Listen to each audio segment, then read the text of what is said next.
മദീനയെ കുറിച്ച് മാത്രമല്ല, മദീന എന്ന ആ നഗരം, ആ നഗരത്തിലെ നായകൻ, ആ നഗരത്തിലെ അന്തേവാസികൾ, അവരുടെ സ്വഭാവങ്ങൾ, ആ സ്വഭാവം വീണ്ടും അതോടുകൂടി മദീന അവസാനിക്കുന്നുവോ ഇല്ലയോ? അതല്ല, മദീനയും മദീനയുടെ നായകനും മദീനയിലെ അന്തേവാസികളും ലോകാവസാനം വരെ ഒരു തലമുറയുടെ പ്രവാഹമായി കടന്നു വരുന്നോ ഇല്ലയോ? വിശുദ്ധമായ ഖുർആൻ എന്തു പറയുന്നു? ആ മദീനയുടെ സ്വഭാവം നമ്മുടെ നാടുകളിലും ഉണ്ടായാൽ അതിന് അള്ളാഹു നൽകുന്ന പ്രതിഫലം എന്തൊക്കെയാണ്? ഫീ ലൗഹിൽ ഖുർആനി വൽ ഹദീസ്. ഇൻഷാ അല്ലാഹ് നമുക്ക് ചർച്ച ചെയ്യാം. ഇങ്ങനെ 5 ഉപവിഭാഗങ്ങളായി, ഉപവിഷയങ്ങളായിട്ടാണ് നമ്മുടെ ഈ സദസ്സ് 2 ദിവസം കൊണ്ട് അവസാനിക്കുക. അള്ളാഹു സുബ്ഹാനഹു വ തആല പറയുവാനും കേൾക്കുവാനും അള്ളാഹു തൗഫീഖ് നൽകി അനുഗ്രഹിക്കുമാറാകട്ടെ എന്ന ദുആയോടെ നിങ്ങളുടെ എല്ലാവരുടെയും അനുമതിയോടെ ഞാൻ എൻ്റെ വിഷയത്തിലോട്ട് കടക്കുകയാണ്. അള്ളാഹു നാം ഏവരെയും സ്വീകരിക്കുമാറാകട്ടെ. ലോക ചരിത്രത്തിൽ ധാരാളമായി തർക്ക വിതർക്കങ്ങളും വാദപ്രതിവാദങ്ങളും ഖണ്ഡന മണ്ഡനങ്ങളും ഒക്കെ നമ്മൾ പലപ്പോഴും കേൾക്കാറുണ്ട്, പല കാര്യങ്ങളെ ചെയ്യും. പക്ഷേ ലോക പ്രശസ്തരായ പണ്ഡിതന്മാരുടെ ഇടയിൽ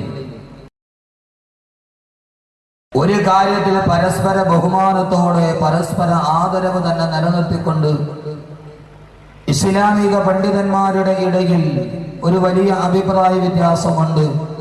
മക്കയ്ക്കാണോ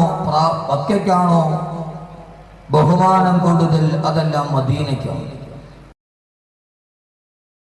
ഏറ്റവും കൂടുതൽ പവിത്രത ഏത് ഭൂമിക്കാണ്?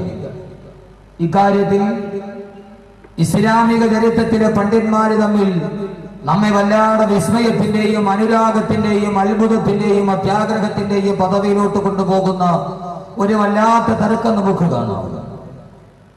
ഭൂരിഭാഗം പണ്ഡിതന്മാർ അത് ഏറ്റവും കൂടുതൽ പവിത്രത മക്കയ്ക്കാണ്. ഒരു വിശ്വാസിയുടെ ജീവിതത്തിൽ ഏറ്റവും പ്രധാനപ്പെട്ട അവന്റെ വിശ്വാസം ബന്ധപ്പെട്ട് കിടക്കുന്ന 2 നഗരങ്ങളാണ് മക്കയും മദീനയും. ബഹുഭൂരിപക്ഷം പണ്ഡിതന്മാരും പറഞ്ഞു, ലോക ചരിത്രത്തിൽ ഇസ്ലാമിക ദർശനത്തിൽ ഇസ്ലാമിക ശരീഅത്തിൽ ഏറ്റവും കൂടുതൽ പവിത്രത മക്കയ്ക്കാണ്. കാരണം മക്കയാണ് ഏറ്റവും മുബാറക്കായ സ്ഥലം. അതിനവര് തെളിവായി പറഞ്ഞത് അള്ളാഹുവിന്റെ വിശുദ്ധമായ ഖുർആനിൽ അള്ളാഹു തന്നെ പറഞ്ഞിട്ടുണ്ട് മക്ക പവിത്രമാണെന്ന്. ഇന്ന അവ്വല ബൈത്തിൻ വുദിഅ ലിന്നാസി ലല്ലദീ ബിബക്കത മുബാറക വഹുദൻ ലിൽ ആലമീൻ. അള്ളാഹുവിന്റെ ഖുർആനിൽ അള്ളാഹു തന്നെ പറഞ്ഞത് ഇന്ന അവ്വല ബൈത്തിൻ വുദിഅ ലിന്നാസി ലല്ലദീ ബിബക്കത മുബാറക, ബക്കത്തുൽ മുബാറക, അനുഗ്രഹീതമായ താഴ്വര എന്ന് അള്ളാഹുവിന്റെ വിശുദ്ധമായ ഖുർആൻ സൂചിപ്പിച്ചത് മക്കയെ കുറിച്ചിട്ടാണ്. അതുകൊണ്ട് മക്കയാണ് ഏറ്റവും പവിത്രമായ. ഇസ്ലാമിക സമൂഹം ഒരു ദിവസം 5 പ്രാവശ്യം അവർ നെഞ്ചു തിരിച്ചു വെച്ചിരിക്കുന്ന കഅബാലയം എന്ന ലോകത്തിന്റെ ഏറ്റവും വലിയ പുണ്യഗേഹം.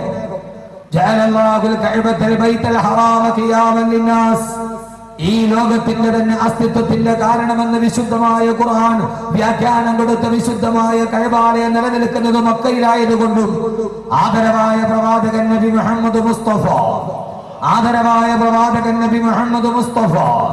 സല്ലല്ലാഹു അലൈഹി വസല്ലമ ഭൂജാതനായ മണ്ണ് മക്കയായതുകൊണ്ടും ആ മക്കയാണ് പവിത്രതയുടെയും പരിശുദ്ധതയുടെയും പരിപാവനതയും കാര്യത്തിൽ ഒന്നാമത് എന്ന് പണ്ഡിതന്മാർ അഭിപ്രായപ്പെടുമ്പോൾ മദീനയ്ക്ക് പദവി കുറവായതുകൊണ്ടല്ല, അവരുടെ മനസ്സിൽ മദീനയെ കുറിച്ചുള്ള പവിത്രത കുറവായതുകൊണ്ടല്ല. പക്ഷേ മറുവിഭാഗം പണ്ഡിതന്മാര് പറഞ്ഞു, ഇല്ല, ഏറ്റവും കൂടുതൽ പവിത്രത മദീനയ്ക്കാണ്, ഏറ്റവും കൂടുതൽ പവിത്രത മദീനയ്ക്കാണ്. എന്താണ് അവര് പറഞ്ഞതെന്നറിയോ? മദീനക്കാണ് ഏറ്റവും കൂടുതൽ പവിത്രത എന്ന് പറയാനുള്ള കാരണം എന്താ? അള്ളാഹുവിന്റെ വിശുദ്ധമായ ഖുർആൻ തന്നെ ലോകത്തോട് പറഞ്ഞ ഓമാ അർസൽനാക ഇല്ലാ റഹ്മത്തൽ ലിൽ ആലമീൻ, ഓമാ അർസൽനാക ഇല്ലാ റഹ്മത്തൽ ലിൽ ആലമീൻ. ഓ നബിയേ, സർവ്വലോകത്തിനും അനുഗ്രഹമായിട്ടല്ലാതെ, സർവ്വലോകത്തിന് സർവ്വഭൂഖണ്ഡങ്ങൾക്കും അനുഗ്രഹമായിട്ടല്ലാതെ അങ്ങേതാണ് ഈ ഭൂമിയിലേക്ക് അയച്ചിട്ടില്ല എന്ന് പറഞ്ഞ ഈ അഖിലലോക ബ്രഹ്മാണ്ഡ കടാഹത്തിന്റെ മുഴുവനും അനുഗ്രഹമായി വന്ന ആദരവായ പ്രവാചകൻ നബി മുഹമ്മദ് മുസ്തഫ, ആദരവായ പ്രവാചകൻ നബി മുഹമ്മദ് മുസ്തഫ, അള്ളാന്റെ റസൂലിന്റെ പവിത്രമായ ശരീരം കിടന്നുറങ്ങുന്നത് മദീനയിലല്ലേ. അതുകൊണ്ട് മദീനക്കാണ് പവിത്രതയെന്ന് ഇമാമു ദാരിൽ ഹിജറ എന്ന അപരനാമത്തിൽ അറിയപ്പെടുന്ന ഇമാം മാലിക് റഹ്മത്തുള്ളാഹി തആല അലൈഹി അടക്കമുള്ള പണ്ഡിതന്മാര് പലപ്പോഴും പറഞ്ഞിട്ടുണ്ടെങ്കിൽ എന്റെ പ്രിയപ്പെട്ട സഹോദരങ്ങളെ, പരസ്പര ബഹുമാനം നിലനിർത്തി മറ്റൊന്നിനെ ഇകഴ്ത്താനില്ല, മറ്റൊന്നിനെ താഴ്ത്താനില്ല, ഒന്നിനോടുള്ള അനുരാഗം മനസ്സ് മുഴുവൻ നിറഞ്ഞു നിൽക്കുമ്പോ മക്കയാണോ മദീനയാണോ അനുഗ്രഹീതമെന്ന കാര്യത്ത് ലോക പ്രശസ്തരായ മഹാരഥന്മാരായ പണ്ഡിത പടുക്കൾ പോലും തർക്കം പറഞ്ഞ ലോകത്തിലെ ഏറ്റവും വലിയ പുണ്യമായ ഗേഹമില്ലേ, ആ ഗേഹമാണ് മദീന. ആ മദീനയ്ക്ക് പവിത്രത കിട്ടാനുള്ള കാരണം എന്തെന്നറിയോ? ആദ്യം നമുക്ക് മദീന പരിചയപ്പെടാം. എന്താണ് ആ നഗരത്തിന്റെ പ്രത്യേകത? എന്താണ് ആ നഗരത്തിന്റെ പ്രത്യേകത? അള്ളാന്റെ റസൂലിന് അഭയമരുളിയ മദീന, അള്ളാന്റെ റസൂലിന്റെ ജീവിതത്തിന്റെ ശരീരം ഏറ്റുവാങ്ങിയ മദീന. ആ മദീനയിലല്ലയോ അള്ളാന്റെ റസൂല് കിടക്കുന്നത്? സഹോദരങ്ങളെ, അനുരാഗത്തിന്റെ തീവ്രതയിൽ നോക്കിയാൽ, ആശിക്കിന്റെ ഹൃദയത്തിലൂടെ നോക്കിയാൽ മാറ്റി പറയാൻ കഴിയുമോ? അള്ളാന്റെ റസൂലിന്റെ ശരീരം കിടക്കുന്ന ഏറ്റവും വലിയ ശരീരത്തെക്കാൾ, ആ മണ്ണിനേക്കാൾ വലിയ പവിത്രത എവിടെയാണ് കിട്ടുക? ബഹുമാനപ്പെട്ട കവി പറഞ്ഞതുപോലെ ആകാശത്തിലേക്ക് നിങ്ങളൊന്ന് നോക്കുക, നീലവിഹായുസിലേക്ക് നിങ്ങളൊന്ന് നോക്കുക. ആകാശത്തിന് നടുവളഞ്ഞിരിക്കുന്നത് കണ്ടോ? ആകാശത്തിലേക്കൊന്ന് കണ്ണു തുറന്നു നോക്കിയാൽ, ആകാശത്തിലേക്കൊന്ന് കണ്ണു തുറന്നു നോക്കിയാൽ ആകാശം എങ്ങനെ വളഞ്ഞിട്ടാണ് ഇരിക്കുക? എങ്ങനെയാണ് ആകാശം വളഞ്ഞതെന്നറിയോ? ഭൂമിയുടെ വളവ് കാണാൻ കഴിയില്ല. ആകാശം നോക്കുക, കിഴക്ക് നിന്ന് പടിഞ്ഞാറോട്ട് പോകുമ്പോൾ ആകാശത്തിന്റെ നടുവിങ്ങനെ വളഞ്ഞു കിടക്കുന്നത് കാണാം. എങ്ങനെയാണ് ആകാശത്തിന്റെ നടു വളർന്നതെന്നറിയോ? അനുരാഗത്തിന്റെ കവി പറയട്ടെ, അഭിലാഷത്തിന്റെ കഥ പറയട്ടെ, അഭിവാദയുടെ കഥ പറയട്ടെ. ആ കവി പറയുകയാണ്, ഭൂമി ആകാശത്തെ നോക്കിയിട്ട് അഹങ്കാരം പറയാൻ തുടങ്ങി. ആകാശത്തെ നോക്കിയിട്ട് ഈ ഭൂമി അഹങ്കാരം പറയാൻ തുടങ്ങിയത്രേ. ആകാശമേ, എന്റെ മുകളിലാണ് നിൽക്കുന്നതെന്ന് കരുതി നീ വല്ലാതെ അഹങ്കരിക്കണ്ട. ആകാശമേ, എന്റെ മുകളിൽ നിലനിൽക്കുന്നു എന്ന് കരുതിയിട്ട് ആകാശമേ നീ വല്ലാതെ അഹങ്കരിക്കണ്ട. പവിത്രതയുടെ കാര്യത്തിൽ നിന്നേക്കാൾ ഭാഗ്യവതി ഞാനാണ്. കാരണം എന്തെന്നറിയോ? കാരണം എന്തെന്നറിയോ? അന്ന് ഹോഗയി പുഷ്ടി ബൽക്കേ ജമീൻ സേ. ഇത് കേട്ടപ്പോൾ ആകാശത്തിന്റെ നടുവളഞ്ഞു പോയി. ഭൂമി പറഞ്ഞു, ആകാശമേ ആകാശമേ, എന്റെ മുകളിൽ നിൽക്കുന്നു എന്ന് കരുതിയിട്ട് നിനക്കല്ല പവിത്രത കൂടുതൽ. ഏറ്റവും പവിത്രതയുള്ളത് എനിക്കാണ്. കാരണം എന്തെന്നറിയോ? എന്റെ പള്ളയിലല്ലയോ മുഹമ്മദ് റസൂലുള്ളാഹ്, എന്റെ പള്ളയിലല്ലയോ, എന്റെ ഗർഭപാത്രത്തിന്റെ ഉള്ളിലല്ലയോ മുഹമ്മദ് റസൂലുള്ള കിടന്നുറങ്ങുന്നത്? ആകാശമേ, നിന്റെ ഉള്ളിലല്ല. അതുകൊണ്ട് എനിക്കാണ് അള്ളാന്റെ അടുക്കൽ പവിത്രത കൂടുതലെങ്കിൽ ഞാനാണ് ഭാഗ്യവതി എന്ന് മിണ്ടാനറിയാത്ത ഭൂമി പറഞ്ഞ ചരിത്രം കേൾക്കണമെങ്കിൽ അതാരെ കുറിച്ചെന്നറിയോ സഹോദരങ്ങള്? ഇത് കേട്ടപ്പോൾ നാണം കാരണത്താലാണ്, ഇത് കേട്ടപ്പോൾ ലജ്ജ കാരണത്താലാണ് ആകാശത്തിന്റെ നടുവളഞ്ഞിരിക്കുന്നതെന്ന് ലോകത്തിന്റെ കവി പറഞ്ഞു പോയപ്പോ, മണ്ണിൽ കിടക്കുമ്പോൾ മണ്ണ് പോലും അഹങ്കാരം പറഞ്ഞു പോയ, കാറ്റ് പോലും അഹങ്കാരം പറഞ്ഞു പോയി.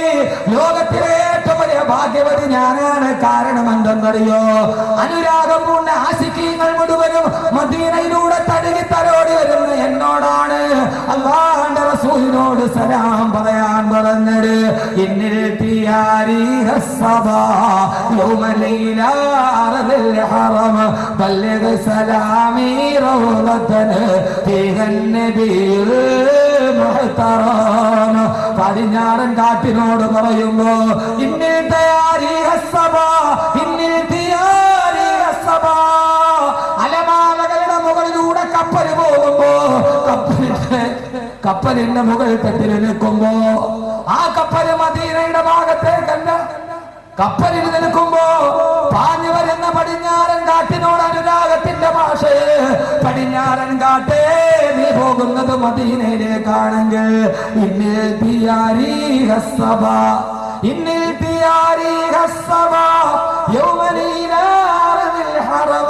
ഏ പടിഞ്ഞാറൻ കാറ്റേ, പടിഞ്ഞാറൻ കാറ്റേ, ഒരു ദിവസം നീ മദീനത്തെത്തുമെങ്കിൽ എന്റെ സലാം നീ ഒന്ന് മദീനത്തെ എന്റെ നായകനോട് പറയുമോ എന്ന് അല്ലാഹുവിന്റെ റസൂലിനോട് സലാം പറഞ്ഞു വിട്ട കാമുകനോട് സലാം അലറിയടിക്കുന്ന മന്ദമാരുതൻ പോലും അവകാശവാദം പറഞ്ഞ ഒരു നഗരമുണ്ടെങ്കിൽ എന്റെ പ്രിയപ്പെട്ട സഹോദരങ്ങളെ, പുണ്യ മദീനയിലോട്ട് കടന്നു പോകുമ്പോ ആ മദീന വെറും ഒരു നഗരമല്ല, ആ മദീന വെറും ഒരു മണ്ണല്ല. ആ മണ്ണിന് പവിത്രതയുണ്ട്. ആ മദീന നമ്മുടെ മനസ്സുമായി ബന്ധപ്പെട്ട, നമ്മുടെ ആദർശമായി ബന്ധപ്പെട്ട ലോകത്തിലെ ഏറ്റവും വലിയ നാഗരികതയുടെ ഭൂമിയല്ല. അതുകൊണ്ട് എന്റെ ശബ്ദങ്ങൾക്കൊന്ന് പ്രിയപ്പെട്ട ചെറുപ്പക്കാരോട് ആദ്യമായി ഞാൻ പറയുന്ന ഒരു വിശ്വാസിയുടെ അടയാളം എന്താ? അവൻ മദീനയെ സ്നേഹിക്കണം, അവൻ മദീനയെ സ്നേഹിക്കണം. നിന്റെ നായകൻ കടന്നവൻ നിന്നോട് മദീനയിലല്ലയോ? ആ മദീനത്തെ നായകനെ സ്നേഹിക്കാൻ, അള്ളാന്റെ റസൂലിന്റെ നഗരത്തെ സ്നേഹിക്കാൻ അള്ളാഹുവേ നീ ഞങ്ങൾക്ക് വിധി നൽകണേ തമ്പുരാനെ, വിധി നൽകണേ തമ്പുരാനെ. മദീന ഞങ്ങളുടെ സ്വപ്നമാകാൻ, മദീന ഞങ്ങളുടെ അനുരാഗമാകാൻ, മദീന ഞങ്ങളുടെ ഏറ്റവും വലിയ ആശയായി മാറാൻ. അതുകൊണ്ട് സഹോദരങ്ങളെ, ജീവിതത്തിലെത്തോടും മദീന എന്ന നഗരമുണ്ടാകണം. മിസിസിപ്പിയിൽ പോകാൻ നിനക്ക് ആഗ്രഹമുണ്ട്, ലോസ് ആഞ്ചലസ് കാണാൻ ആഗ്രഹമുണ്ട്, കെയ്റോ കാണാൻ ആഗ്രഹമുണ്ട്, ന്യൂയോർക്ക് കാണാൻ ആഗ്രഹമുണ്ട്, ലണ്ടൻ കാണാൻ ആഗ്രഹമുണ്ട്, ചിറാപുഞ്ചി കാണാൻ ആഗ്രഹമുണ്ട്. സഹോദരങ്ങളെ, സസ്യശ്യാമളമായി കിടക്കുന്ന മൂന്നാറ് കാണാൻ, പൊന്മുടി കാണാൻ, ഡാർജിലിംഗ് കാണാൻ, മഞ്ഞുകണങ്ങിൽ സസ്യങ്ങളോട് ഒരുമി പിടിച്ച് കിടക്കുന്ന കാശ്മീര് കാണാൻ മനസ്സിലെപ്പോഴും ആഗ്രഹമുണ്ട്. പക്ഷേ എന്റെ മനസ്സിലൊരാഗ്രഹം തോന്നാത്തത് അള്ളാന്റെ റസൂലിന്റെ മദീനയൊന്ന് കാണാൻ, ആ മദീനത്തേക്കൊന്ന് കടന്നു ചെല്ലാൻ, ആ മദീനത്തിന്റെ ഹദറത്തിൽ ചെന്നിട്ട് അസ്സലാത്തു വസ്സലാമു അലൈക യാ റസൂലല്ലാഹ് എന്ന് ജീവിതത്തിൽ ഇതേവരെ കണ്ണുകൊണ്ട് കാണാത്ത നായകന്റെ മുമ്പിലൊന്ന് സലാം പറഞ്ഞ് തിരിച്ചു വരാന്. അതുകൊണ്ട് സഹോദരങ്ങളെ, മദീന കാണാൻ കഴിയണം, മദീനയെ സ്നേഹിക്കാൻ കഴിയണം. അനുരാഗത്തിന്റെ പ്രതീകമായി മദീന മാറണം. കാരണം മദീന ഒരു മണ്ണ് മാത്രമല്ല, ആദരവായ പ്രവാചകൻ നബി മുഹമ്മദ് മുസ്തഫ. ലോകത്തിലെ ഏറ്റവും വലിയ നിർഭാഗ്യവാൻ ആരെന്നറിയോ? ലോകത്തിലെ ഏറ്റവും വലിയ നിർഭാഗ്യവാൻ ആരെന്നറിയുമോ? ലോകത്തിലെ ഏറ്റവും വലിയ ഭാഗ്യവാൻ മദീന കാണുന്നവനാണ്. അള്ളാഹു മരിക്കുന്നതിന് മുമ്പ് കാണാൻ അള്ളാഹു തൗഫീഖ് നൽകട്ടെ. ഉറക്കാമേ പറയും മനുഷ്യർ, മരിക്കുന്നതിനും അള്ളാഹു മദീന കാണാൻ അള്ളാഹു അവസരം നൽകട്ടെ. പണമുണ്ടായി എന്ന് കരുതി മദീനയിലെത്താൻ പറ്റൂല. പണമുള്ളവരൊക്കെ മദീനത്തെത്തിയിട്ടില്ല. മദീനത്തെത്താൻ ഒരു ഉംറയ്ക്ക് വന്ന 40,000 രൂപ മതി. നിങ്ങൾ ആമീൻ പറയാത്ത എന്താണ്? എനിക്ക് എൻ്റെ പണമുണ്ട്, കോടിക്കണക്കിന് രൂപ തലേനയുടെ താഴെ വെച്ച് കടന്നു തുടങ്ങിയ ആളുകൾ മദീനത്താണ് മരിച്ചു പോയിട്ടുണ്ട്. അതുകൊണ്ട് മദീനയിൽ എത്തുന്ന കാര്യത്തിൽ പണത്തിന്റെ കൊഴുപ്പിലെത്താന്ന് കരുതിയാൽ വല്ലാഹി പടച്ചമ്പുരാനെ തന്നെയാണ് സത്യം എത്തൂല. എത്താത്ത ആളുകളുണ്ട്. എത്രയോ ആളുകൾ എൻ്റെ കൺമുമ്പിലുണ്ട്, എത്രയോ ആളുകൾ എൻ്റെ കൺമുമ്പിലുണ്ട്. എന്നെ പ്രിയപ്പെട്ട സഹോദരങ്ങളെ, കൊല്ലം ജില്ലയിൽ വന്നാൽ ഞാൻ കാണിച്ചു തരാം. കോടിക്കണക്കിന് രൂപയുടെ ബിൽഡിങ്ങൾ ഇപ്പോഴും കൊല്ലം നഗരത്തിലുണ്ട്. പക്ഷെ അദ്ദേഹത്തിന് മക്കത്തും മദീനത്തും മാത്രം പോകാൻ കഴിഞ്ഞില്ല. ബാക്കി അദ്ദേഹം ബിസിനസിന്റെ ഭാഗമായി ഏതാണ്ട് 82 രാജ്യങ്ങളിൽ സഞ്ചരിച്ചിട്ടുണ്ട്. ബിസിനസിന്റെ ഭാഗമായി കൊല്ലം ജില്ല കണ്ട ഏറ്റവും വലിയ ബിസിനസ്സുകാരൻ. ബിസിനസിന്റെ ഭാഗമായി 82 രാജ്യങ്ങൾ അദ്ദേഹം പറഞ്ഞിട്ടുണ്ട്. പക്ഷേ അദ്ദേഹത്തിന് മക്കയും കാണാൻ കഴിഞ്ഞിട്ടില്ല, മദീനയും കാണാൻ കഴിഞ്ഞിട്ടില്ല. കാരണം അത് അള്ളാഹു ചില തൗഫീഖ് നൽകിയവർക്ക് മാത്രമേ അള്ളാഹു ഇത് കൊടുക്കൂ, അല്ലാത്തവർക്ക് അള്ളാഹു ഇത് കൊടുക്കൂല. മദീനയെ മനസ്സിൽ സ്നേഹിക്കുന്നവനെ കൊടുക്കൂ, അല്ലാത്തവന് മദീന കാണാനുള്ള അവസരം അള്ളാഹു കൊടുക്കൂല. കാരണം മദീന വെറും ഒരു മണ്ണല്ല സഹോദരങ്ങൾ, ഇത് വെറും ഒരു മണ്ണായിരിക്കാം. ഡാർജിലിംഗ് വെറും ഒരു മണ്ണായിരിക്കാം. ലോകത്തിലെ ഏറ്റവും വലിയ മാദക നഗരം എന്നറിയപ്പെടുന്ന ലോസ് ആഞ്ചലസ്, ലോകത്തിലെ ഏറ്റവും വലിയ മാദക നഗരമാണ് ലോസ് ആഞ്ചലസ്. സ്വപ്ന നഗരമല്ല, മാദക നഗരം എന്ന് പറഞ്ഞ ഒരു മാദക സുന്ദരിയെ പോലെ വഴിയിലൂടെ നടന്നു പോകുന്ന പുരുഷനെ തന്റെ കാമക്കണ്ണുകൾ കൊണ്ട് വല്ലാതെ ആകർഷിച്ച് തന്റെ ചൂടും അനുഭവിക്കുന്ന വഴിയരികിൽ മലർന്നു കിടക്കുന്ന ഒരു മാദക സുന്ദരിയെ പോലെ നടന്നു പോകുന്നവനെയും കാണുന്നവനെയും വല്ലാതെ വശ്യത കൊണ്ട് മനസ്സിലേക്ക് ആവാഹിച്ചെടുക്കുന്ന മാദക നഗരമാണ് ലോസ് ആഞ്ചലസ്. ആ ലോസ് ആഞ്ചലസിന് മണ്ണിന്റെ പ്രത്യേകതയുള്ളൂ, പക്ഷെ അതിന് മഹിമയുടെ പ്രത്യേകതയില്ല. ഡാർജിലിംഗിനും ചിറാപുഞ്ചിക്കും അതിന്റെ വശ്യതയുടെ മഹത്വമേയുള്ളൂ, അതല്ലാത്തൊരു മഹത്വമില്ല. അതുകൊണ്ട് പുണ്യ മദീന പറയുമ്പോൾ ഞാൻ കുറെ നാളുകൊണ്ട് പറയണമെന്ന് ആഗ്രഹിച്ചൊരു വിഷയമാണ് മദീന. അത് പറയാൻ തെരഞ്ഞെടുത്തത് ഇവിടെ വേണം. കാരണം ഇത് മദീനയുടെ വേറൊരു പതിപ്പാണ്. അള്ളാഹു അങ്ങനെ ആക്കട്ടെ, അള്ളാഹു അങ്ങനെ ആക്കട്ടെ. ഇപ്പൊ ഇത് ഹദ്ദാദ് നഗർ ഒരു മദീന നഗറായി മാറുകയാണ്. കാരണം മദീനയിൽ നടന്ന ജോലി ഇവിടെ നടക്കുകയാണ്. ഞാൻ ഇൻഷാ അല്ലാഹ് 2 ദിവസം കൊണ്ട് പറയാം. ഞാൻ പറയുന്നതും ഇവിടെ തമ്മിൽ നിങ്ങളൊന്ന് കൂട്ടിയോജിപ്പിച്ചോളൂ. അതാണ് നിങ്ങളുടെ ജോലി. ഞാൻ പറയുന്ന കാര്യവും ഇവിടെ നടക്കുന്ന ഈ മഹർ 2012 പരിപാടിയും ഇത് രണ്ടും കൂടി നിങ്ങളൊന്ന് യോജിപ്പിച്ച് നോക്കുക. എന്നിട്ട് മദീനയുടെ ഒരല്പമെങ്കിലും ഈ ചെറിയ മണ്ണിൽ കാണാൻ കഴിയുമോ എന്ന് നിങ്ങൾ ചിന്തിക്കുക. എങ്കിൽ തീർച്ചയായും ഈ സതുദ്ദേശം വിജയിച്ചു എന്ന് ഞാൻ പറയും. അള്ളാഹു തൗഫീഖ് നൽകട്ടെ. സമൂഹ വിവാഹങ്ങൾ ധാരാളം നടക്കാറുണ്ട്. ഞാൻ ഇഷ്ടംപോലെ വിവാഹങ്ങളിൽ പങ്കെടുത്തിട്ടുണ്ട്. ഞാൻ പലപ്പോഴും സമൂഹ വിവാഹത്തെ വിമർശിച്ച് സംസാരിക്കുന്ന ആളാണ്. സമൂഹ വിവാഹത്തെ വല്ലാതെ വിമർശിച്ച് സംസാരിക്കുന്ന ആളാണ് ഞാൻ. പക്ഷേ ഈ പരിപാടിക്ക് എന്നെ ക്ഷണിച്ചപ്പോൾ ഞാൻ ഇതിൽ പങ്കെടുക്കാമെന്ന് സംഭവിച്ചു. സമൂഹ വിവാഹത്തെ ഞാൻ ഏറ്റവും കൂടുതൽ എതിർക്കാനുള്ള പ്രധാനപ്പെട്ട കാരണം വേറൊന്നുമല്ല. പരസ്യമായിട്ടൊരു വിവാഹം നടക്കുമ്പോൾ ഞാൻ എന്ത് വെട്ടിത്തുറന്ന് പറയുന്ന ആളാണ്. അങ്ങനെ ഒരു ദുസ്വഭാവം എനിക്കുണ്ട്. നിങ്ങൾ ഇഷ്ടപ്പെട്ടാലും ഇഷ്ടപ്പെട്ടില്ലെങ്കിലും എന്നെ അള്ളാഹ് ഇഷ്ടപ്പെടണമല്ലോ. ഞാൻ പറയുന്ന അള്ളാഹ് ഇഷ്ടപ്പെടണമല്ലോ. ആരുടെയെങ്കിലും തൃപ്തി മനസ്സിലാക്കിയിട്ട് മനസ്സിലൊന്ന് മൂടി വെച്ചാൽ അത് അള്ളാഹ്ക്ക് ഹിതകരമല്ലല്ലോ. പിന്നെ അഹമ്മദ് കബീറിന് എന്താ ഈ നാക്കിന് പ്രത്യേകതയുള്ളത്?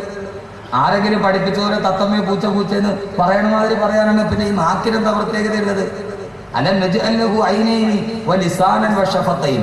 ഖുർആനിലെ ആയത്തുണ്ട്, അലം നജ്അൽ ലഹു ഐനൈനി, 2 കണ്ണുകളെ ഞാൻ നിനക്ക് നൽകിയില്ലയോ, വലിസാനൻ, പിന്നെ ഒരു നാവിന്, വശഫത്തൈനി, 2 ചുണ്ടുകളുടെ ഇടയിലുള്ള ഒരു നാവിന്. അള്ളാഹ് എന്തിനാണ് ആദ്യം 2 കണ്ണിനെ പറഞ്ഞിട്ട് പിന്നെ ഒരു നാവിനെ പറഞ്ഞത്? ആയത്ത് വെറുതെ ഓതിയാ പോലുള്ള പഠിക്കണ്ടേ? അള്ളാഹ് എന്തിനാ ആദ്യം 2 കണ്ണ്, എന്നാ പിന്നെ നാക്ക് പറഞ്ഞിട്ട് കണ്ണ് പറഞ്ഞാൽ പോരെ? അള്ളാഹ് പറഞ്ഞെന്താണെന്നറിയോ? നീ 2 കണ്ണുകൾ കൊണ്ട് കാണുന്ന സത്യം വിളിച്ചു പറയാനുള്ളതാണ് നിന്റെ നാവ്. അലം നജ്അൽ ലഹു ഐനൈൻ, നിനക്ക് 2 കണ്ണുകൾ തന്നത് ആ കണ്ണുകൾ കൊണ്ട് കാണുന്ന സത്യം ലോകത്തിന്റെ മുമ്പിൽ വിളിച്ചു പറയാനാണ്. വലിസാനൻ, നിനക്കൊരു നാവിനെ ഞാൻ തന്നത്. അതുകൊണ്ട് അത് വിളിച്ചു പറയണം. ഞാനതിനെ ഏറ്റവും വിമർശിക്കാനുള്ള കാരണം, ഒരു സമൂഹ വിവാഹം നടക്കുമ്പോൾ ആ വിവാഹത്തിന് പങ്കെടുക്കുന്ന ആളുകൾ സാമ്പത്തികമായി വളരെയേറെ ലോയായ ഒരാളുകളായിരിക്കും. അപ്പൊ ഇത്ര ആളുകൾ ഒരു സമൂഹ വിവാഹം നടത്തി അവർക്കൊരു 10 പവന്റെ സ്വർണവും പിന്നെ 1 ലക്ഷം രൂപയും കൊടുത്ത് 2 ലക്ഷം രൂപയും കൊടുത്ത് കല്യാണം കഴിഞ്ഞു. ഏറ്റവും അവസാനം 30 ദിവസം കഴിയുമ്പോൾ ഈ കല്യാണം കഴിക്കുന്ന ചെറുക്കൻ ആ 10 പവൻ ഊരി 1 ലക്ഷം രൂപയും മേടിച്ച് അവൻ പിന്നെ പോകും. ഇവക്കൊരു കുട്ടിയാകും. പിന്നെ ഇവളെയും ഈ കുട്ടികളെ കെട്ടിച്ചു വിടേണ്ട ജോലി അടുത്ത ആളുകൾ ഏറ്റെടുക്കേണ്ടത്. അതാണ് യഥാർത്ഥത്തിൽ സമൂഹത്തിൽ നടക്കുന്ന ഒരു അപാകത. പക്ഷെ ഇക്കാര്യത്തിൽ മകൻ 2012 സംഘാടകരെ ഞാൻ വളരെയേറെ അഭിനന്ദിക്കുകയാണ്. ഇക്കാര്യത്തിൽ എന്നെ അത്ഭുതപ്പെടുത്തിയത് ഈ മൈക്ക് സെറ്റിന്റെ ചെയിൻ ബ്ലോക്കോ അല്ലെങ്കിൽ നിങ്ങളുടെ TV-യിലെ പരസ്യമോ അല്ലെങ്കിൽ ഈ സ്റ്റേജോ ഒന്നുമല്ല. ഇതാർക്കും ചെയ്യാൻ കഴിയും. ലോകത്താർക്കും ചെയ്യാൻ പറ്റില്ല അല്ലേ? പൈസ ഉണ്ടെങ്കിൽ ആർക്കും ചെയ്യാം. ഇതതില്ലാഞ്ഞിട്ട് അവർ ചെയ്തു. അപ്പൊ പിന്നെ എന്താ കഴിയാത്തത്? എന്നെ അത്ഭുതപ്പെടുത്തിയ ഒരൊറ്റ കാര്യം, ഇതിന്റെ ചെയർമാൻ സലീം സാഹിബ് എന്നോട് പറഞ്ഞു, വിവാഹം നടക്കുന്നതിന് മുമ്പ് ആ വധുവിനെയും വരന്മാരെയും വീട്ടിൽ വിളിച്ചു വരുത്തി അവർക്കൊരു കൗൺസിലിംഗ് കൊടുത്തു. ഇതിലൂടെ ഞങ്ങൾ എന്താണ് നടത്തുന്നത് എന്ന്. ഏറ്റവും മഹത്തരമായ കാര്യം ഇക്കാര്യത്തിൽ ഇവർ ചെയ്ത പ്ലസ് പോയിന്റ് അതാണ്. ആ വധുവിനെയും വരന്മാരെയും വിവാഹത്തിന് മുമ്പ് വിളിച്ചു നിർത്തി അതിനെക്കുറിച്ച് അറിയാവുന്ന ഒരാളുമായി ഒരു കൗൺസിലിംഗ് നടത്തി. അവരോട് പറഞ്ഞു, ഇതൊരു സമൂഹ വിവാഹം മാത്രമല്ല, അവരുടെ ജീവിതത്തിൽ അവർക്ക് ചെയ്യുന്ന ഏറ്റവും വലിയ നന്മയുടെ വഴിത്താരയാണെന്ന് അവരോട് ജീവിക്കാൻ പറഞ്ഞു കൊടുത്തിട്ടാണ് അവരെ വിവാഹത്തിലേക്ക് കൊണ്ടുവരിക. ഏറ്റവും കൂടുതൽ എന്നെ ആകർഷിച്ചത് ഇപ്പൊ ഞാൻ വന്നപ്പോൾ പറഞ്ഞ അക്കാര്യമാണ്. അതാണ് യഥാർത്ഥത്തിൽ ഒരു സമൂഹ വിവാഹത്തിൽ ഉണ്ടാകേണ്ട ഏറ്റവും പ്രധാനപ്പെട്ട കാര്യം. അതാണ്. അതല്ലെങ്കിൽ ഈ വിവാഹം പരാജയപ്പെട്ടു പോകും. അള്ളാഹു ഇതിനെ നിലനിർത്തി കൊടുക്കുമാറാകട്ടെ. ഞാൻ 1000 വട്ടം അഭിനന്ദിക്കുന്നു. രണ്ടാമത് സ്ത്രീധനമല്ല. 1 5 പവന്റെ സ്വർണം ഓരോ പെൺകുട്ടികൾക്ക്, അല്ലെ? ഓരോ പെൺകുട്ടികൾക്ക് വിവാഹം ചെയ്യുന്ന ആൾക്ക് അവർക്ക് 2 പേർക്കും ജീവിക്കാൻ വേണ്ടി ഓരോ ഓട്ടോറിക്ഷയും. ഇത് വല്ലാത്ത ഹൗദിൻ അദീം ഉള്ളവർക്ക് അല്ലാതെ ചെയ്യാൻ പറ്റും. അള്ളാഹു നിങ്ങൾ അനുഗ്രഹിക്കട്ടെ. അള്ളാഹു നിങ്ങൾ അനുഗ്രഹിക്കട്ടെ. അള്ളാഹു ഈ സതുദ്ദേശത്തിന്റെ പ്രതിഫലം അള്ളാഹു കുടുംബത്തിലും ഇഹത്തിലും പരത്തിലും അള്ളാഹു നൽകി അനുഗ്രഹിക്കുമാറാകട്ടെ. റബ്ബ് സുബ്ഹാനഹു വ തആല ഇതിന്റെ സംഘാടകർ ഇൻഷാ അല്ലാഹ് ഇതിന് നിങ്ങൾക്ക് കിട്ടുന്ന പ്രതിഫലം 4 കാര്യങ്ങളാണ്. നാളെ അത് പറയാം. ഇത് നടത്തുന്നവർക്ക് കിട്ടുന്ന പ്രതിഫലം എന്താ? നമ്മുടെ ഖുർആൻ, ഫിദൗൽ ഖുർആന്റെ വെളിച്ചത്തിൽ അത് ഇൻഷാ അല്ലാഹ് നാളെയാണ്. അള്ളാഹു ഈ സംഘാടകർക്ക് അതിനെ നല്ല പ്രതിഫലം കൊടുത്ത് അനുഗ്രഹിക്കട്ടെ. ആമീൻ പറയും മനുഷ്യന്മാര്. ഈ അള്ളാഹ് കൊടുക്കുന്ന പ്രതിഫലം എല്ലാം കൂടെ അവർക്ക് കൊടുത്താൽ മതി, നമുക്കും വേണ്ടേ? നിങ്ങൾ വെറുതെ കേട്ടിട്ട് പോയി. ഇത് നടത്തുന്നതിന്റെ പ്രതിഫലം അവർക്ക് മാത്രം എടുത്താൽ പോരല്ലോ, നമുക്കും വേണ്ട ഈ പ്രതിഫലം. 4 പ്രതിഫലം കിട്ടി. ഇൻഷാ അല്ലാഹ് നാളെ ഞാൻ പറഞ്ഞുതരാം. ഇൻഷാ അല്ലാഹ് നാളെ ഞാൻ പറഞ്ഞുതരാം. ഖുർആൻ മാത്രം വെച്ച് ഈ സമൂഹ വിവാഹം നടക്കുന്നതിന്റെ പ്രതിഫലം എന്താണ് ഇൻഷാ അല്ലാഹ് നാളെ പറയാം. അള്ളാഹു ആഫിയത്ത് നൽകി. അതിനുവേണ്ടിയാണ് പുണ്യ മദീന ഞാൻ തിരഞ്ഞെടുത്തത്. അതുകൊണ്ട് സഹോദരങ്ങളെ, ഏതിനും കൽവിലൊരാഗ്രഹമാണ്. ഏതിനും ഒരു അവയവമുണ്ട്, ഹൃദയം. അതിലൊരാഗ്രഹം ഉണ്ടാവണം. വെളിയിലെ പത്രാസും വെളിയിലെ പ്രതാപവും വെളിയിലെ പണവുമല്ല, മനസ്സിന്റെ ഉള്ളിൽ ഒരാഗ്രഹം ഉണ്ടാകണം. കഴിയും. ഇൻഷാ അല്ലാഹ് അടുത്ത മഹർ 2013 10 പേരുടെ വിവാഹമായിരിക്കും. അള്ളാഹു കബൂലാക്കട്ടെ. അമീൻ പറയാത്ത എന്താ? അവര് കഴിയണം ഇതെങ്കിലും ഒന്ന് കഴിച്ചിനായി കിട്ടിയെന്ന് പറഞ്ഞാൽ അവരിരിക്കുക ഇല്ല. ഇൻഷാ അല്ലാഹ് ഇത് ഏറ്റവും നന്നായിട്ട് നടക്കും. അള്ളാഹു കബൂലാക്കട്ടെ. അതിനാദ്യം ഒരാഗ്രഹം ഉണ്ടാകണം. ഏതാഗ്രഹം? മദീനയെ കുറിച്ചുള്ള ആഗ്രഹം. ഞാൻ പറയുന്നു, ഈ സഹജീവികളെ സ്നേഹിക്കുക എന്ന ലോകത്തിന്റെ ബാലപാഠം ലോകത്ത് പഠിപ്പിച്ചു കൊടുത്തത് ആരെന്നറിയുമോ? മദീനയാണ്. അതുകൊണ്ട് ആദ്യം മദീന പരിചയപ്പെടുക. കാരണം ആ മദീനയുടെ പ്രതിഫലം വല്ലാത്ത പ്രതിഫലമാണ്. ലോകത്തിലെ ഏറ്റവും വലിയ നിർഭാഗ്യവാനാരാണ്? ഏറ്റവും വലിയ ഭാഗ്യവാൻ അള്ളാഹുവിന്റെ വിശുദ്ധനായ പ്രവാചകൻ നബി മുഹമ്മദ് മുസ്തഫ. അള്ളാഹുവിന്റെ പ്രവാചകന്റെ മദീനയിൽ കാലു ചുറ്റിയവരാണ്. പക്ഷെ ഏറ്റവും വലിയ നിർഭാഗ്യവാൻ ആരെന്നറിയുമോ? വിവാഹം കഴിഞ്ഞിട്ട് സന്താനങ്ങളില്ലാത്തവരല്ല, ജീവിതത്തിൽ കിടന്നുറങ്ങാൻ ഒരു ചട്ടയില്ലാത്തവനല്ല. ലോകത്തിലെ ഏറ്റവും വലിയ നിർഭാഗ്യവാൻ കപ്പിനും ചുണ്ടിനും ഇടയിൽ ഏറ്റവും വലിയ മഹാഭാഗ്യം നഷ്ടപ്പെടുത്തിയവനല്ല. കാരണം എന്തെന്നറിയോ സഹോദരങ്ങളെ? ലോകത്തിലെ ഏറ്റവും വലിയ നിർഭാഗ്യവാനാരാ? എന്റെ ശബ്ദം കേൾക്കാൻ ഒരിക്കൽ കൂടി ഈ കാഞ്ഞങ്ങാടിന് മണ്ണിൽ, ഈ ഹത്താദ് മണ്ണിൽ ഒരുമിച്ച് കൂടി എന്റെ പ്രിയപ്പെട്ട സഹോദരങ്ങളോട് അനുരാഗത്തിന്റെ ഭാഷയിൽ അഹമ്മദ് കബീർ ഒരു വാക്ക് പറയട്ടെ. ലോകത്തിലെ ഏറ്റവും വലിയ നിർഭാഗ്യവാനാരാ? സഹോദരങ്ങളെ, ഗൾഫിൽ 4 പ്രാവശ്യം പോയിട്ട് ബിസിനസ് തൊട്ടിട്ട് മടങ്ങി വന്നവനല്ല. ഈ ദുനിയാവിൽ ഒരു നേരത്തെ ഭക്ഷണം കഴിക്കാനില്ലാത്തവനല്ല. ലോകത്തിലെ ഏറ്റവും വലിയ നിർഭാഗ്യവാനാരെന്നറിയോ? ബഹുമാനപ്പെട്ട പറഞ്ഞതുപോലെ അള്ളാന്റെ റസൂലിന്റെ മനസ്സെന്ന കൊട്ടാരത്തിന്റെ മാണിക്യ കുയിലാക്കി വെച്ച, അള്ളാന്റെ റസൂലിന്റെ ഹൃദയത്തിന്റെ ഉള്ളിൽ വെച്ച ബഹുമാനപ്പെട്ട പ്രവാചകന്റെ പ്രിയപ്പെട്ട അനുരാഗികൾ പറഞ്ഞു, ലോകത്തിലെ അവൻ ഏറ്റവും വലിയ നിർഭാഗ്യവാനാരാണ്?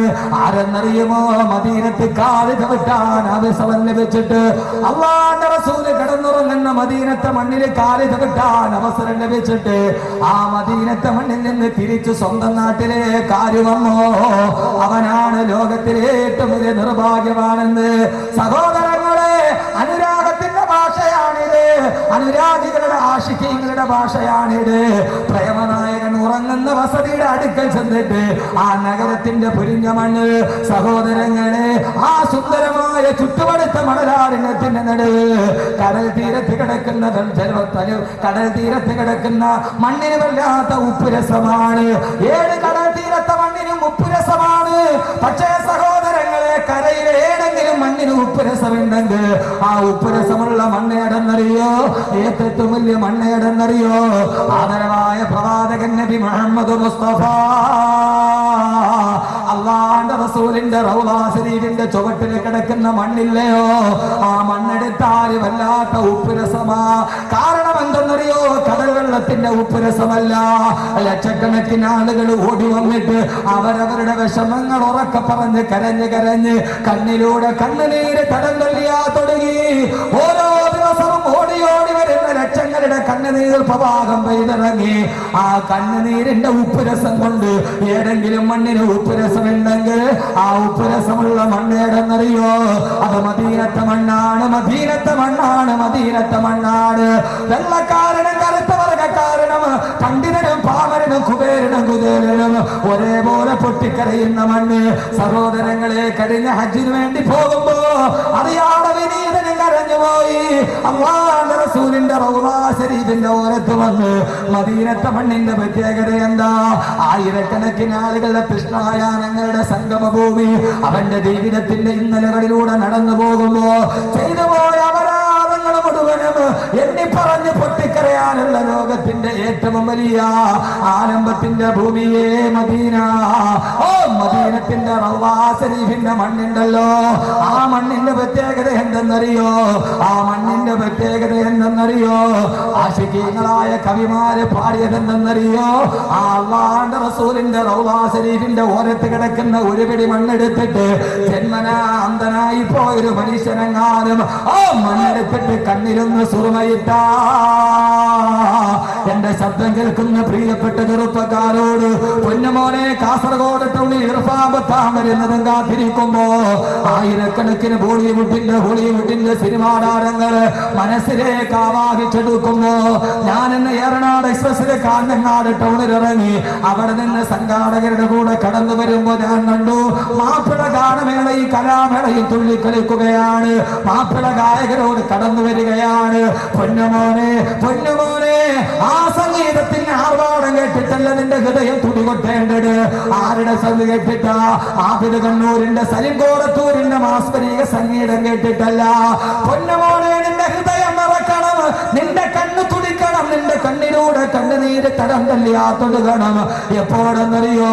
ആ റൗളാ ശരീഫിന്റെ ഓരത്ത് കിടക്കുന്ന ഒരൽപ്പം മണ്ണെടുത്ത് കണ്ണിലോട്ട് സുറുമയിട്ടാൽ ജന്മനാ അന്ധനായി പിറന്ന മനുഷ്യന്റെ പോലും കാഴ്ചശക്തി തിരിച്ചു കിട്ടിയിട്ട് അവൻ അല്ലാഹുവിന്റെ അർശ് പോലും കാണാൻ പ്രാപ്തിയുണ്ടാകുമെന്ന് ആശിഖീങ്ങൾ പാടിക്കൊടുത്ത മത്താഉ കഹീലു മിൻ തറാക ജുഫൂനി മത്താഫൂസു ബിനറത്തിൻ മിൻ സയ്യിദി. അല്ലാഹുവിന്റെ റസൂലിന്റെ റൗളാ ശരീഫിന്റെ ചാരത്ത് കിടക്കുന്ന ഒരു പിടി മണ്ണെടുത്തിട്ട് എനിക്കപ്പോഴാണ് ഒന്ന് കണ്ണിന് സുറുമയിടാൻ കഴിയുന്നതെന്ന് ആശിഖീങ്ങള് പാടിപ്പോയൊരു നഗരമുണ്ടോ? ആ നഗരം ഒരേ ഒരു നഗരം മാത്രമാണ്, അല്ലാഹുവിന്റെ റസൂലിന്റെ പ്രിയപ്പെട്ട മദീന. അല്ലാഹുവിന്റെ റസൂലിന്റെ ലോകത്തിന്റെ ഈമാനിന്റെ ക്യാപിറ്റൽ സിറ്റി മദീനത്തുൽ മുനവ്വറ. ഓ മദീനത്തുൽ മുനവ്വറയിൽ ഒന്ന് കാല് ചവിട്ടിയിട്ട് ആ മദീനയിൽ നിന്ന് തിരിച്ച് സ്വന്തം നാട്ടിലോട്ട് തിരിച്ചു വന്നവന് ഹദ്ദാദ് നഗറിലോ മൗവലിലോ പൗവലിലോ ഈ കാസർഗോഡേക്ക് തിരിച്ചു വന്നവന് അവൻ ലോകത്തിലെ ഏറ്റവും വലിയ നിർഭാഗ്യവാനാ. കാരണം എന്തെന്നറിയോ? സഹോദരങ്ങളെ, ജീവിതത്തിൽ കൈവെള്ളയിൽ വന്ന ഭാഗ്യം നഷ്ടപ്പെടുത്തിയവനാ, കൈവെള്ളയിലുള്ള ഭാഗ്യം നഷ്ടപ്പെടുത്തിയവനാ. ആ ഭാഗ്യമൊത്തപ്പോ കഴിഞ്ഞ ഹജ്ജിന് പോയപ്പോ എന്റെ കൂടെ 206 ഹാജിമാരുണ്ട്. മദീനത്ത് വെച്ച് അവർക്ക് ക്ലാസ് എടുക്കുമ്പോ അവസാനം റസൂലുള്ളാഹിയുടെ റൗളാ ശരീഫ് കാണാം. ഹോട്ടൽ മുറിയിലിരുന്ന ആ റസൂലുള്ളാഹിയുടെ കുബ്ബത്തുൽ ഖദറാ കാണാം. പച്ചക്കുബ്ബ കണ്ടുകൊണ്ട് ഹാജിമാർക്ക് ക്ലാസ് എടുക്കുമ്പോ അവരോട് ഞാൻ പറഞ്ഞു പോയി, നിങ്ങൾ ദുആ ചെയ്യണേ, നിങ്ങൾ ദുആ ചെയ്യണേ, നിങ്ങൾ ദുആ ചെയ്യണേ. എന്തിനാണ് ഉസ്താദേ ദുആ ചെയ്യുന്നത്? അവിടെ ഇരുന്നു കൊണ്ട് അനുരാഗത്തോടെ ഞാൻ അറിഞ്ഞുകൊണ്ട് പറഞ്ഞു പോയി, ഈ മദീനത്ത് കിടന്ന് എനിക്കൊന്ന് മരിക്കണം. ഞാൻ എന്റെ വീട്ടിലേക്കില്ല, ഈ മദീനത്ത് കിടന്ന് മരിക്കാണ്. അഹമ്മദ് കബീറിനൊരു ഭാഗ്യം കിട്ടാൻ നിങ്ങളൊന്ന് ദുആ ചെയ്യുമോ? അവരെല്ലാവരും പെട്ടെന്നോട് പറഞ്ഞു, എന്താ ഉസ്താദേ പറയുന്നത്? നിങ്ങളുടെ വഴല് കേട്ട് കൊതി തീർന്നിട്ടില്ല, നിങ്ങളുടെ ക്ലാസ് കേട്ട് കൊതി തീർന്നിട്ടില്ല, വീട്ടിലെ മക്കള് കാത്തിരിക്കുകയല്ലേ, എന്താ പറയുന്നത്? ഞാൻ പറയുന്നത് കേട്ടാൽ നിങ്ങളും ആഗ്രഹിച്ചു പോകും. എന്നിട്ട് ഞാൻ അല്ലാഹുവിന്റെ റസൂലിന്റെ ഒരു ഹദീസ് പറഞ്ഞു. എന്റെ പുണ്യമദീന തുടങ്ങുകയാണ്. ആ മദീനത്തിന്റെ ഏറ്റവും വലിയ പ്രാമുഖ്യം ഏതെന്നറിയോ? പൊന്നു സഹോദരങ്ങളെ, സഹോദരിമാരെ, അല്ലാഹുവിന്റെ റസൂല് പറഞ്ഞതല്ല, ഇവിടെ നിന്ന് ഗൾഫിലോട്ട് പോകുന്നത് ജീവിക്കാനാ, ഇവിടെ നിന്ന് ബഹ്റൈനിലോട്ട് പോകുന്നത് ജീവിക്കാനാ, ഇവിടെ നിന്ന് സൗദിയിലേക്ക് പോകുന്നത് ജീവിക്കാനാ, ഇവിടെ നിന്ന് ഷാർജയിൽ പോകുന്നത് ജീവിതം കരിപ്പിടിപ്പിക്കാനാ, ഇവിടെ നിന്ന് അബൂദബിയിൽ പോകുന്നത് ജീവിക്കാൻ വേണ്ടിയാ.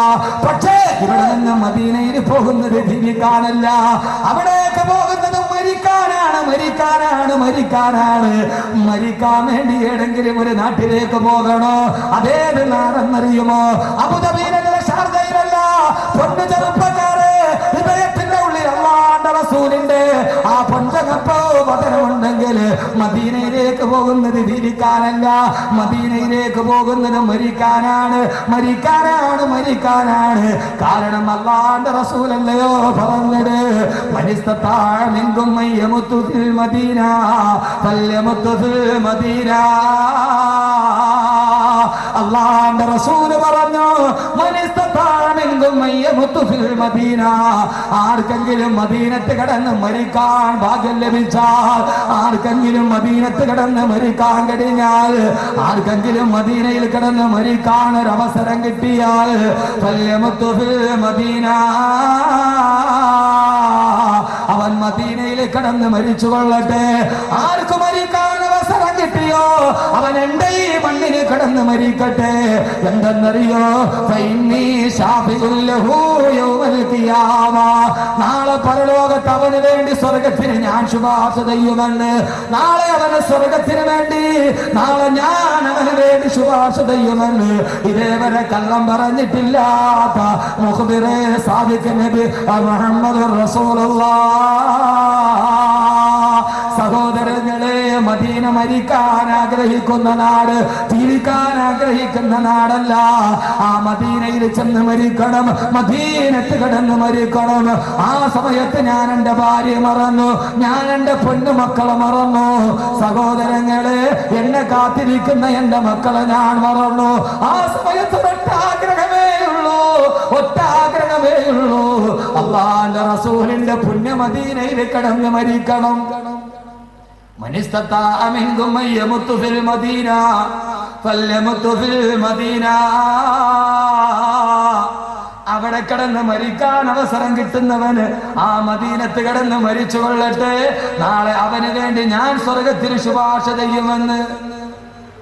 ഇതിനേക്കാൾ വലിയ ഇനിയൊരു ലാഭം ഈ ദുനിയാവിൽ എന്ത് നേടാൻ? അതിനേക്കാൾ വലിയൊരു ലാഭം ഈ ജന്മം കൊണ്ടിന് എവിടെ നേടാനാണ്? അല്ലാഹുവേ, മദീനയോടുള്ള അനുരാഗം ഞങ്ങളുടെ മനസ്സിൽ നീ നിറയ്ക്കണേ തമ്പുരാനേ. അല്ലാഹുവേ, മദീന ഞങ്ങളുടെ മനസ്സിന്റെ ഉള്ളിലാവണം.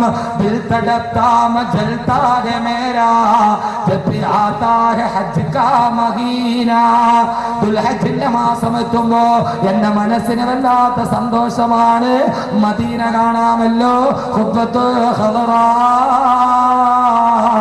അല്ലാഹുവിന്റെ റസൂലിന്റെ പച്ചക്കുബ്ബ കാണാമല്ലോ. അല്ലാഹു തൗഫീഖ് നൽകട്ടെ, അല്ലാഹു തൗഫീഖ് നൽകട്ടെ, അല്ലാഹു തൗഫീഖ് നൽകട്ടെ. ഇതുകൊണ്ടാണ് ഇമാമു ദാരിൽ ഹിജ്റ ഇമാം മാലിക് റഹ്മത്തുള്ളാഹി തആല അലൈഹി മദീനത്ത് തന്നെ കടന്നുറങ്ങിയത് മദീനത്ത് മരിക്കാൻ വേണ്ടി. ഇതാണ് മദീനയുടെ പ്രത്യേകത. എല്ലാം പറഞ്ഞേക്കാനുള്ള സമയം നമുക്കില്ല. ഇതാണ് മദീനയുടെ പ്രത്യേകത. അല്ലാഹു സുബ്ഹാനഹു വ തആല നമുക്ക് ആ മദീനയിലുള്ള അനുരാഗം നൽകി അനുഗ്രഹിക്കുമാറാകട്ടെ. മദീനയോട് മാത്രമല്ല അല്ലാഹുവിന്റെ തിരുദൂതർ പറഞ്ഞു, മൻ ഖാദ അഹ്ലൽ മദീന. അല്ലാഹുവിന്റെ റസൂൽ പറഞ്ഞു, നന്നായിട്ട് കേട്ടോളി, ഗൾഫിൽ പോയി മദീനത്തൊക്കെ ജോലി ചെയ്യുന്നവർ നന്നായിട്ട് കേട്ടോളി.